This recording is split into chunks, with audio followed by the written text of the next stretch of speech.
یہ بات ہے قرآن کی۔ یہ کوئی قرآن نہیں ہے، یہ بس جھوٹی شاعری ہے، محمد کی شاعری۔ یہ بات ہے اس آگ کی جو لگائے گی ایک بیوی اپنے شوہر کے لیے۔ محمد کے درد سے مجھے سکون ملتا ہے۔ غلاموں، یہ کانٹے اس کے گھر کے سامنے بچھا دو۔ یہ کہانی ہے اس انسان کی جس نے رسول اللہ کو بھرے بازار میں رسوا کیا۔ مکہ والو، اس کی بات مت سننا، یہ میرا بھتیجا محمد ہے اور یہ دیوانہ ہے، دیوانہ۔ وہ دیکھو پاگل آدمی۔ یہ بات ہے سورہ لہب۔ تبت یدا ابی لہب وتب۔ اکثر مسلم فیملیز میں بچوں کو قرآن کا رٹا لگوا دیا جاتا ہے، مطلب پتہ ہونا ہو، چاروں قول سورہ لہب یاد ہونی چاہیے۔ تبت یدا ابی لہب وتب۔ شاید اسی وجہ سے آج قرآن ہمارے گھروں میں تو ہے لیکن دلوں میں نہیں۔ کیا ہے سورہ لہب؟ سنا ابو منال، اللہ نے ابو لہب کا نام لے کر سورہ نازل کی ہے۔ خدا کی پناہ ہے بھائی۔ کون تھی ام جمیل جس کا ذکر اللہ نے اس صورت میں کیا ہے؟ ابیہ باجی، سنا آپ نے؟ کون سی بات؟ ام جمیل کا ہار اس کے گلے کی رسی بنے گا آخرت میں۔ اور ایسا کیا کر دیا ان دونوں میاں بیوی نے کہ اللہ نے قرآن میں ابو لہب کا نام لے کر انہیں کرٹیسائز کیا ہے؟ اس کا اللہ ہمیں آگ کا عذاب دے گا۔ کہتا ہے میں لکڑیاں اٹھاؤں گی اپنے سر پر۔ اور سب سے زیادہ امپورٹنٹ، کیسے یہ صورت لیونگ پروف ہے قرآن کے میراکلس ہونے کا، جانیں گے اس ویڈیو میں۔ وامرأته حمالة الحطب في جيدها حبل من مسد۔ سورہ لہب مکہ میں اس وقت نازل ہوئی جب ابو لہب نے ظلم کی ساری حدیں پار کر دی۔ وہ اللہ کے نبی کو پریشان کرتا، ان کو گالیاں دیتا، انہیں بھرے بازار رسوا کرتا۔ میرے بھتیجے نے باپ دادا کا مذہب چھوڑ دیا ہے، کہتا ہے اس ایک خدا کو مانو۔ اس سے گھٹیا بات میں نے آج تک نہیں سنی۔ تعجب ہے۔ مگر اس سب کی شروعات اس صبح ہوئی جب سورج کی کرنیں مکہ کی زمین کو چوم رہی تھی۔ اونٹ ریتیلے میدانوں میں دوڑ پڑے تھے، کوئی صبح صبح خود کو شیشے میں نہار رہا تھا، کوئی ناشتہ کر رہا تھا تو کوئی ابھی بستر پر انگڑائیاں لے رہا تھا۔ یہاں ہاتھ جیتے جا رہے ہیں اور انہیں دن بھر بستر توڑنا ہے، اور کام ہی کیا ہے؟ اے جی، اب سوتے ہی رہو گے کیا؟ لیکن کوئی تھا جو صفا کے پہاڑ پر چڑھ رہا تھا۔ وہ پہاڑ پر کون ہے؟ محمد۔ یہ وہ پہاڑ تھا جس پر چڑھ کر مکہ والے ایک دوسرے کو اکٹھا کرتے، کوئی خاص بات بتاتے۔ صفا کے پہاڑ پر چڑھ کر اللہ کے نبی نے ایک گہری سانس لی اور پھر زور سے پکارا، یا صباحا۔ حملہ۔ یہ اذان نہیں تھی، نہ ہی کسی سوداگر کی صدا، یہ خطرے کی پکار تھی۔ اس کا مطلب تھا کہ اے لوگوں اٹھو اور میری بات سنو، تم پر ایک خطرہ آن پڑا ہے۔ لگتا ہے کوئی مصیبت آئی ہے۔ لوگ اپنے گھروں سے، اپنی دکانوں سے، اپنی باتوں سے نکل پڑے، اور پھر جب سب لوگ صفا کے پہاڑ کے نیچے جمع ہو گئے تو اللہ کے نبی نے ان سب کو ایک نظر دیکھا اور پھر ان سے ایک سوال پوچھا کہ اے لوگوں، اگر میں تم سے کہوں کہ اس پہاڑ کے پیچھے دشمن کی فوج تم پر حملہ کرنے آ رہی ہے، کیا تم میرا یقین کرو گے؟ لوگ چلا اٹھے۔ ہاں بالکل کریں گے، کیونکہ آپ سچے ہیں، آپ امین ہیں، آپ صدیق ہیں، آپ محمد ہیں۔ ان سب لوگوں کے جواب سن کر اللہ کے نبی ایک لمحے کے لیے رکے اور پھر انہوں نے ان سب سے کہا کہ اے لوگوں، میں تمہیں خبردار کرتا ہوں اس آنے والے عذاب سے جو بڑا سخت ہے، اور عبادت کرو اسے ایک رب کی جو ساری کائنات کا مالک ہے۔ یہ بات سن کر اچانک وہاں کی ہوا بدل گئی، ان کے چہروں پر چیختا سناٹا چھا گیا، وہ سب ایک دوسرے کو حیرانی سے دیکھنے لگے۔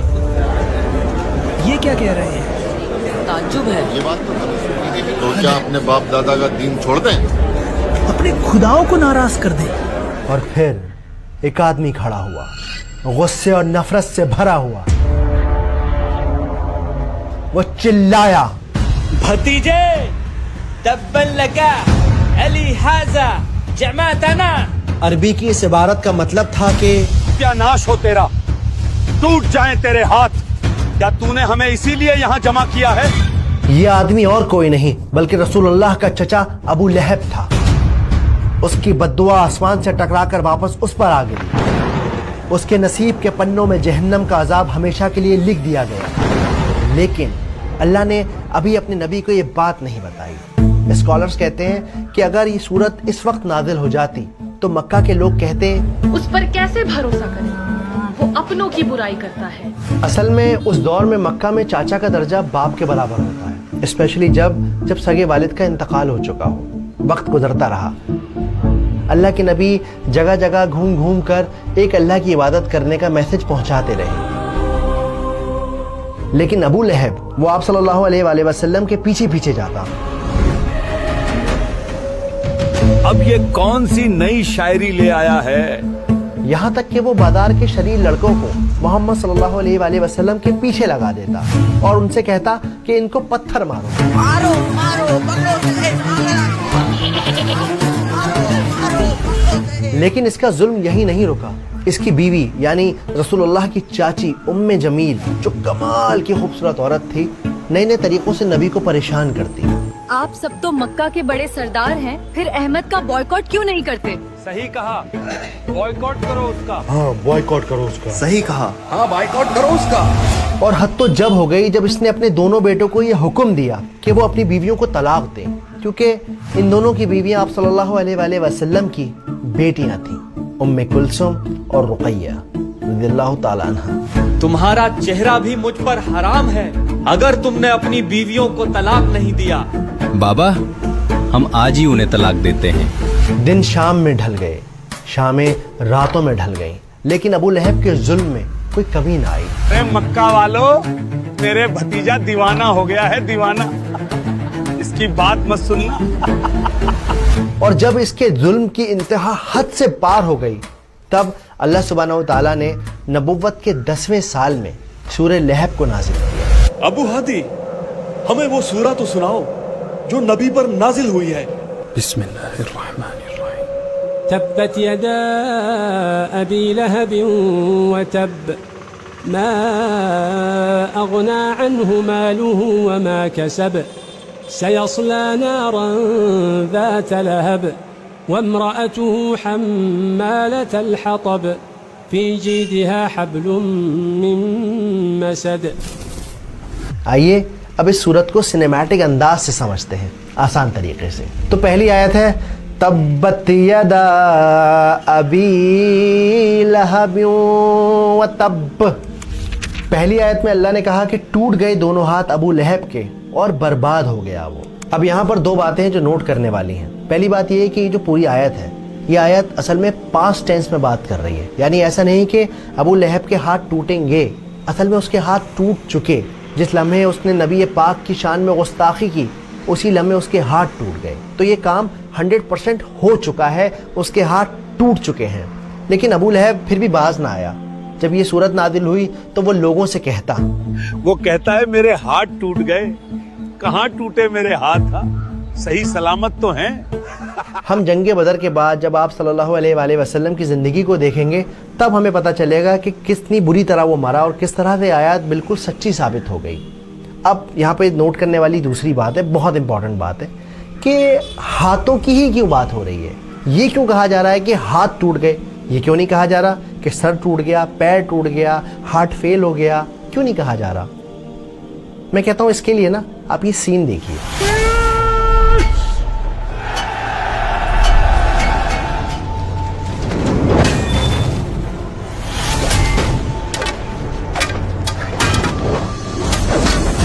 चलिए इस सीन को एक बार फिर से देखते हैं। इस सीन में आपने नोटिस किया होगा कि कैसे एक सिपाही ने, एक फाइटर ने अपने हाथ में एक तलवार ली हुई है और दूसरे हाथ में खुद को बचाने के लिए उसके पास शील्ड है, एक ढाल है। तो अगर किसी इंसान के दोनों हाथ टूट जाएंगे तो क्या होगा? ना तो वो वार कर सकेगा और ना ही अपना बचाव कर सकेगा। तो फिर इन दी एंड आप बर्बाद हो जाओगे, खत्म हो जाओगे और अगला हमला फिर आप ही के ऊपर होगा।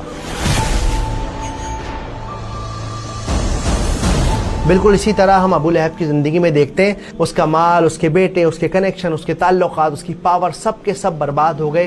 कोई भी उसके काम नहीं आया। और हम आगे जाके देखते हैं कि जब वो मरा तो इतनी बुरी मौत मरा कि कोई उसे छूने वाला नहीं था, कोई दफनाने वाला नहीं था। कई दिनों तक उसकी लाश सड़क पर सड़ती रही, लोग परेशान होते रहे, यहाँ तक कि उसके अपने लड़कों ने भी उसे छूने से, घर में रखने से मना कर दिया। अरे अबू लहब के बेटो, अपने बाप की लाश तो ठिकाने लगाओ, बदबू से लोग उल्टी कर रहे हैं। अब आते हैं आयत नंबर 2 पर। मा अगना अन्हु मालुहु व मा कसब, ना ही उसका कोई माल उसके काम आया, ना ही उसकी कोई औलाद उसके काम आई।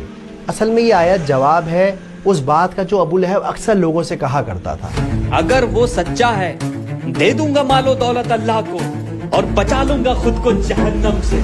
अब यहाँ नोट करने वाली बात यह है कि ये जो कसब का लफ्ज है, इसका मतलब होता है कमाई के, अर्निंग के। कभी कभी लोगों के पास बड़ा पैसा होता है, बाप दादा ने उनके कमा के छोड़ा हुआ होता है, पर ये कसब का लफ्ज इस्तेमाल किया जाता है अपनी कमाई के, जो आपने खुद कमाई है। आप सल्लल्लाहु अलैहि वसल्लम की एक हदीस है जिसमें वो कहते हैं कि इंसान की सबसे बेहतर कमाई उसकी औलाद है, और जिस तरह से हम देखते हैं कि उसकी औलाद उसके काम नहीं आई। अगली आयत की तरफ बढ़ते हैं, आयत नंबर 3।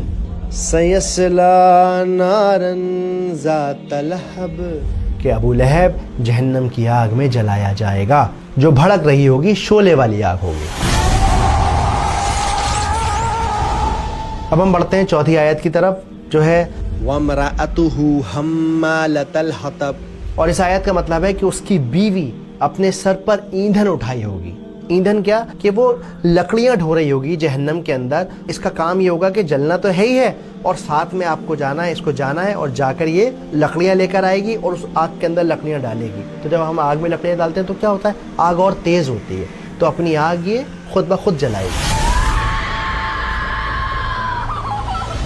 लेकिन यहाँ मज़े की बात यह है कि अल्लाह ताला ये भी कह सकते थे कि वो जहन्नम में जलेगी, वो जहन्नम का अज़ाब ज़िंदगी भर झेलती रहेगी। यही क्यों कहा कि वो लकड़ियाँ लेकर आएगी?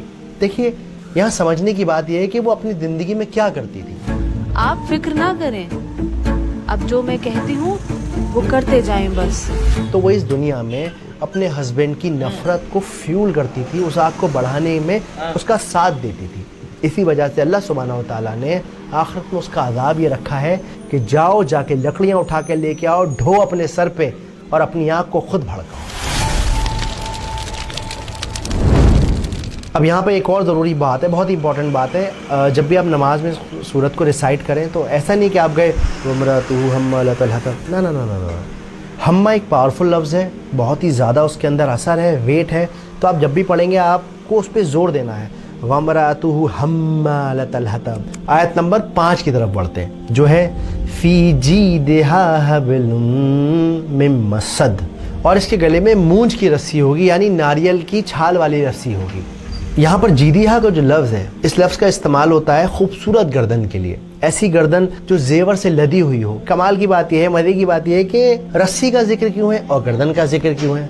तो इसके पीछे की बात यह है कि उम्मे जमील एक खूबसूरत सा अपने गले में हार पहना करती थी। वो मक्का वालों से कहती थी, अपने नौकरों से कहती थी, आम लोगों से कहती थी, मेरे गले का ये हार मैं उसको दूंगी जो मोहम्मद के खिलाफ खड़ा होगा, मेरा साथ देगा। और इसी वजह से यहाँ ये मेंशन किया गया है कि उसके गले में मूंज की रस्सी होगी, बल वाली रस्सी होगी, तकलीफ देने वाली रस्सी होगी उसकी उस गले में जिसमें वो हर वक्त हार पहने रहती थी। ये थी सूरे लहब की अंडरस्टैंडिंग। अब सबसे ज़रूरी बात ये कि समझना ये है कि आज हमारी ज़िंदगी में इसका क्या रेलेवेंस है। जो मैं समझाऊँ उस हिसाब से बताता हूँ कि सबसे पहली बात तो ये कि सूरत इसलिए नाजिल की गई है कि वो जो अल्लाह के नबी का दुश्मन है वो अल्लाह का दुश्मन है। जिस स्पीड से वो अल्लाह के नबी की तरफ बढ़ रहा था जुल्म करने के लिए, उससे कहीं गुना ज़्यादा स्पीड से अल्लाह का अज़ाब अबू लहब की तरफ आ रहा था और आ चुका था, उसे खबर नहीं थी। अब आते हैं दूसरे रेलेवेंस की तरफ, जो मैं समझाऊँ, जो आज हम अपनी ज़िंदगी में अप्लाई कर सकते हैं। देखिए, मियाँ बीवी एक दूसरे का साया होते हैं, दोस्त भाई एक दूसरे का साया होते हैं। अब कई बार क्या होता है कि हमारा दोस्त किसी की चुगली करता है, तुझे पता है ऐसा हो गया, अबे नहीं, क्या बात कर रहा है, और बता। अक्सर मियाँ बीवी में भी ऐसा होता है, अपनी ज़िंदगी को छोड़ के दूसरों की ज़िंदगी में बड़ा झांकते हैं। ارے فلانے کی لڑکی بھاگ گئی تمہیں پتہ چلا؟ تو اب یہ جو وائف ہے یا جو ہسبینڈ ہے اسے کیا چاہیے؟ وہ اسے گائیڈ کرے، ارے یار ایسا نہیں کرو. لیکن ہم لوگ کیا کرتے ہیں؟ خالی بھاگی ہے، اپنی ماں کا زیور تک لے گئی ہے، اس بات میں اور